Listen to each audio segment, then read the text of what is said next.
गुजरे जमाने की एक शौक सी अदाकारा जिनकी खूबसूरती का जमाना दीवाना था।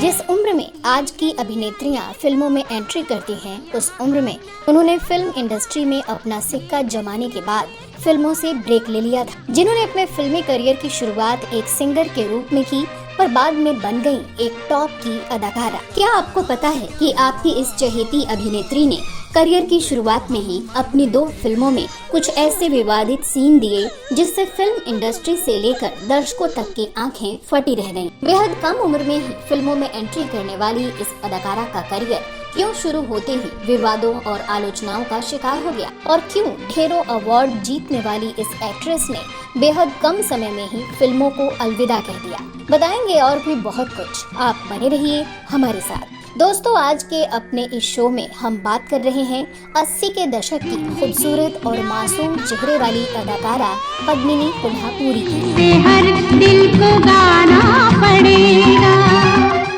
हम उनकी फिल्मोग्राफी और पर्सनल लाइफ के ढेरों विवादों की बात करें, उससे पहले चलिए जानते हैं कि कौन थी पद्मिनी कोल्हापुरी और कैसे इनका फिल्मों में आना हुआ था। पद्मिनी कोल्हापुरी का जन्म 1 नवंबर 1965 को महाराष्ट्र के मुंबई शहर में हुआ था। इनके पिता का नाम पंधारीनाथ कोल्हापुरी और मां का नाम निरुपमा था।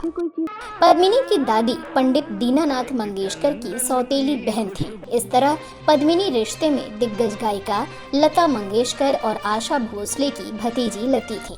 चूँकि वो एक संगीतकार परिवार से ताल्लुक रखती थी, तो उन्होंने भी कम उम्र में ही संगीत सीखना शुरू कर दिया। वो हमेशा से एक गायिका बनना चाहती थी और इसका बकायदा उन्हें मौका भी मिला। 1973 में फिल्म यादों की बारात के लिए एक बच्चे के रूप में उन्होंने अपनी बहन शिवांगी के साथ एक कोरस गीत गाया।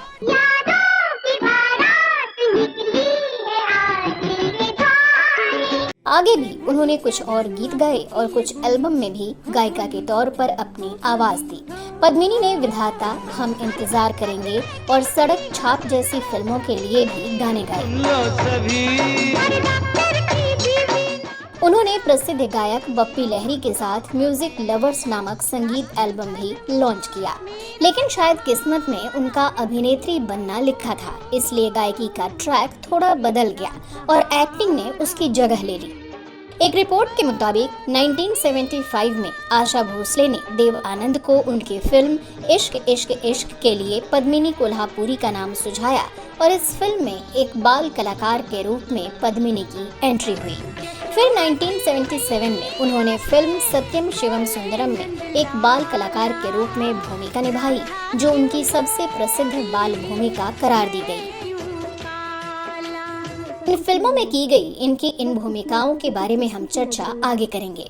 बतौर मुख्य अभिनेत्री पद्मिनी की पहली फिल्म आहिस्ता आहिस्ता थी, जो साल 1981 में रिलीज हुई। हालांकि ये फिल्म बॉक्स ऑफिस पर ज्यादा कमाल नहीं दिखा पाई। इसके बाद इनकी वो फिल्म आई जिसने इन्हें इंडस्ट्री में स्थापित करने के साथ साथ सर्वश्रेष्ठ अभिनेत्री का फिल्म फेयर पुरस्कार भी दिलवाया, और ये फिल्म थी राज कपूर की प्रेम रोग।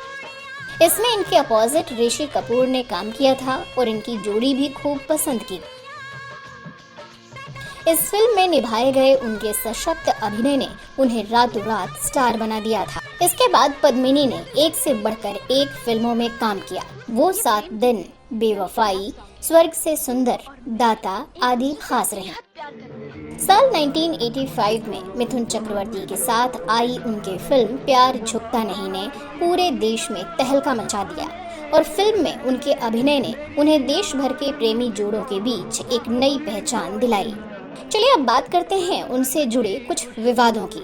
साल 1980 में प्रिंस चार्ल्स भारत दौरे पर आए थे। उन्हें बॉलीवुड फिल्मों की शूटिंग देखने का मन हुआ। ऐसे में प्रिंस चार्ल्स को मुंबई के राजकमल स्टूडियो ले जाया गया। जब प्रिंस चार्ल्स फिल्म के सेट पर आए तो उनकी आरती की गई और अच्छी तरह से उनका स्वागत हुआ। फिर वो एक एक करके फिल्म के कलाकारों से मुलाकात करने लगे। जब वो पद्मिनी कोल्हापुरी के पास पहुंचे तो वो अचानक उनके गले लग गईं और उन्हें गाल पर किस कर डाला। जब एक्ट्रेस ने प्रिंस चार्ल्स को किस किया तो ये बात आग की तरह पूरे देश में फैल गई। यही नहीं, बात ब्रिटेन तक जा पहुंची। बता दें कि वो वक्त ऐसा था जब किसी को किस करना आम बात नहीं मानी जाती थी। उसमें भी ये ब्रिटेन के प्रिंस का मामला था। जाहिर है पद्मिनी कोल्हापुरी ने मीडिया की मौजूदगी में प्रिंस चार्ल्स को किस कर हंगामा मचा दिया था। रिपोर्ट्स की माने तो प्रिंस चार्ल्स भी एक्ट्रेस के हाव भाव से हैरान हो गए थे, पर मुस्कुराने लगे थे। अभी भी सिनेमा के इतिहास में इससे सबसे विवादित किस्सों में एक माना जाता है। ये बात देश विदेश में इतनी फैली कि एक बार जब पद्मिनी ब्रिटेन गई तो वहाँ के एक इमिग्रेशन ऑफिसर ने पद्मिनी से पूछ लिया कि आप वही हैं ना जिन्होंने प्रिंस चार्ल्स को किस किया था। इस खबर पर कई साल बाद पद्मिनी ने कहा था कि उस घटना के बाद मैं काफी शर्मिंदा थी।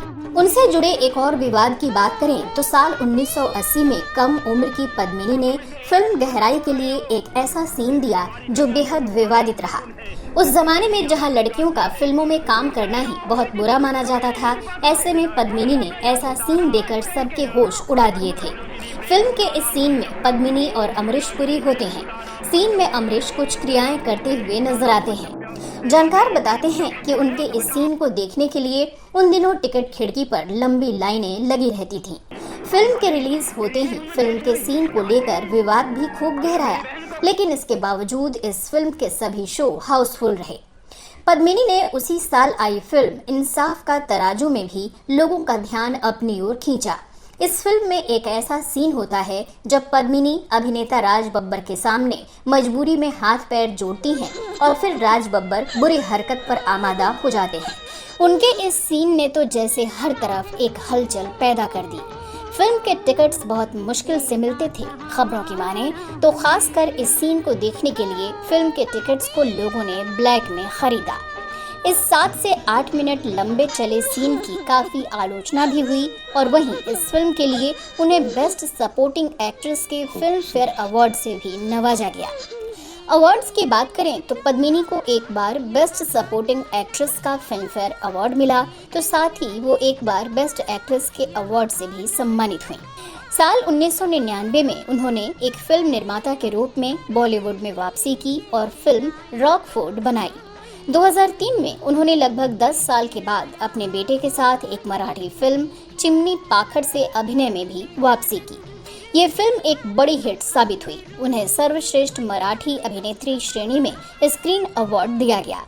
साल 2013 में उन्होंने कॉमेडी फिल्म फटा पोस्टर निकला हीरो में शाहिद कपूर की मां की भूमिका निभाई, तो कुछ और फिल्मों में भी नजर आईं।